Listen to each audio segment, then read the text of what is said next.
वालेकुम and welcome to my YouTube channel. I hope सब खैरियत से होंगे, बहुत खुश होंगे। तो आज मैं आपके साथ शेयर करने वाली हूँ हैदराबादी बघारे विद दही बड़े बनाने की रेसिपी। ये रेसिपी बहुत मज़ेदार बनती है। आप इसको ऐसे भी खा सकते हैं, आप चाहें तो इसको रोटी के साथ भी खा सकते हैं। इसको ज़रूर ट्राई कीजिएगा और वीडियो को स्किप मत कीजिएगा, एंड तक ज़रूर देखिएगा और कॉमेंट सेक्शन में मुझे फीडबैक ज़रूर दीजिएगा कि आपको आज की रेसिपी कैसी लगी।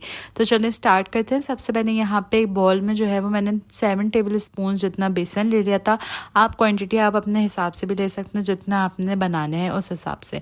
अब यहाँ पे मैं ऐड करूँगी 1 टीस्पून ज़ीरा। ज़ीरा ऐड करने के बाद यहाँ पे मैंने 1 टीस्पून ही ऐड किया था कुटी हुई लाल मिर्चें। कुटी हुई लाल मिर्च ऐड करने के बाद यहाँ पे जो है वो मैंने ऐड किए थे 1 टीस्पून ही नमक। नमक आप अपने टेस्ट के अकॉर्डिंगली ऐड करेंगे। उसके बाद हाफ टी स्पून इसमें बेकिंग सोडा ऐड कर लिया था। उसके बाद इन सब चीज़ों को अच्छे से मिक्स कर लेना है।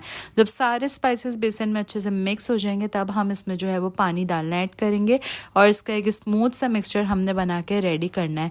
इसमें ना हमें बहुत ज़्यादा पतला मिक्सचर चाहिए, ना बहुत ज़्यादा थिक चाहिए, बिल्कुल मीडियम परफेक्ट कंसिस्टेंसी होनी चाहिए। इसीलिए मैंने इसमें बिल्कुल थोड़ा थोड़ा करके पानी ऐड किया है, ताकि जो है वो इतना ज़्यादा जो है ये बिल्कुल पतला ना बन जाए। अब इस तरह से इसको अच्छे से मिक्स कर लेंगे। मिक्स करने के बाद अब हमने जो है वो इस तरह से मेरा मिक्सचर बनकर रेडी हो गया था। कंसिस्टेंसी आप चेक कर सकते हैं, बहुत थिक नहीं है ना बहुत ज़्यादा पतली है, क्योंकि इसमें जो है वो प्याज वगैरह डलेगी तो वो अपना पानी ऑलरेडी छोड़ती है, इसलिए हमने इसका मिक्सचर इस तरह से बनाना है। अब यहाँ पे बेसन का जो है वो मिक्सचर मेरा बिल्कुल बनकर रेडी था। इसको मैंने अच्छे से फेंट लिया था ताकि कोई भी लम्स वगैरह ना बचे। अब जो है हमने इसमें ऐड करनी है प्याज। यहाँ पे मैंने जो है वो एक बड़ी प्याज ले ली थी, जिसको मैंने इस तरह से मोटे मोटे स्लाइसेस में कट कर ली थी। कट करने के बाद अब इन सब चीज़ों को अच्छे से हम मिक्स कर लेंगे। मिक्स करके बेसन के साथ हमने इसको रख देना है साइड पे। उसके बाद यहाँ पे जो नेक्स्ट हम इंग्रेडिएंट्स लेंगे वो मैंने यहाँ पे धनिया पुदीना ले लिया था और तकरीबन 1 अदद जो है वो मैंने मोटी वाली हरी मिर्ची ले ली थी, जिसको मैंने इस तरह से कट कर लिया था। कट करने के बाद इन सब चीज़ों को अच्छे से मिक्स कर दिया। मिक्स करने के बाद हमारा ये मिक्सचर बनकर रेडी हो चुका है।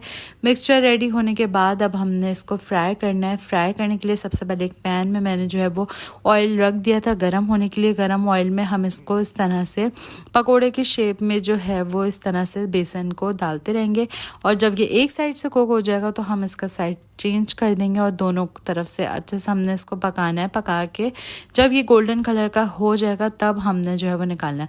अब ये एक साइड से हो गया था, यहाँ पे जो है वो मैंने इसका साइड चेंज कर दिया था। आप देख सकते हैं कितने मज़ेदार से ये लग रहे हैं और कितने अच्छे ये जो है वो गोल्डन कलर आया है। बिल्कुल भी हमने इसको जलाना नहीं है, खिला खिला इसका गोल्डन कलर रखना है। अब दोनों साइड से जब ये हो जाएंगे कुक होने के बाद आपने जो है वो इसको डिश आउट कर लेना है। अब यहाँ पे तकरीबन ये जो है वो बिल्कुल बनकर रेडी हो गए थे। अब इसको मैंने एक एक करके जो है वो एक प्लेट में निकाल लिया था। निकालने के बाद जो स्टेप है वो हमने ज़रूर देखना है। अब हमने क्या करना है, एक बोल में मैंने जो है वो पानी ले लिया था। पानी में मैंने तकरीबन 1 टीस्पून जितना नमक ऐड कर दिया था। नमक ऐड करने के बाद इसको मिक्स कर लिया। मिक्स करने के बाद जो पकौड़े हमने फ्राई करके निकाले थे उसको हम इस पानी में ऐड कर देंगे। जब ये पानी में ऐड करेंगे तकरीबन इसको 3 से 4 मिनट के लिए हमने पानी में सोख होके रहने देना। उसके बाद हल्का सा इसको स्क्वीज करना है, हाथ से उसका जो पानी है वो निकाल देना है और इस तरह से इसको एक प्लेट में निकाल लेंगे।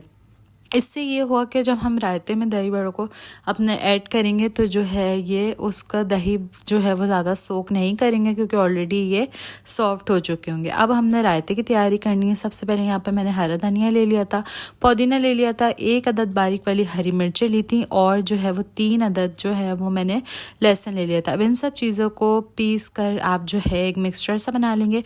उसके बाद यहाँ पे 250 ग्राम्स यानी 1 पाव जितना मैंने दही ले लिया था। दही में ये मिक्सचर मैंने जो है वो पीस कर इस तरह से मिक्स कर दिया। मिक्स करने के बाद ये रायता जो है वो मज़ेदार सा तैयार था।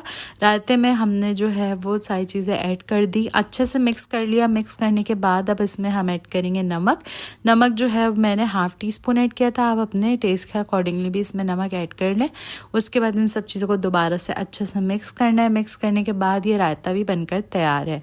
रायता भी तैयार हो गया था। अब हम तैयारी करते हैं इसके बघार की। बघार के लिए यहाँ पे मैंने 1 टीस्पून ज़ीरा लिया था, 4 से 5 अदद मैंने जो है ये साबुत लाल मिर्चें ली थी और थोड़ा सा जो है वो मैंने इसमें कड़ी पत्ता ले लिया था। अब इन सब चीज़ों को हमने थोड़े से ऑयल में जो है वो गर्मा गर्म इसको बघार को कर लेना है। उसके बाद यहाँ पे हमने जो है मैंने सर्व कर दिया था। सर्विंग के लिए यहाँ पे मैंने पकोड़े सारे जो है वो डिश में डाल दिए थे। उसके ऊपर से दही डाल दिया था। दही हमने इसको ज़्यादा डालना है क्योंकि हमने इसको दही के साथ ही खाना है। दही डालने के बाद अब हम जो है इस पर बघार लगाएंगे। बघार लगाने के बाद यहाँ पे ये जो है आप देख सकते हैं इसका बिल्कुल लुक चेंज हो गया था और टेस्ट भी बिल्कुल चेंज होता रहता है।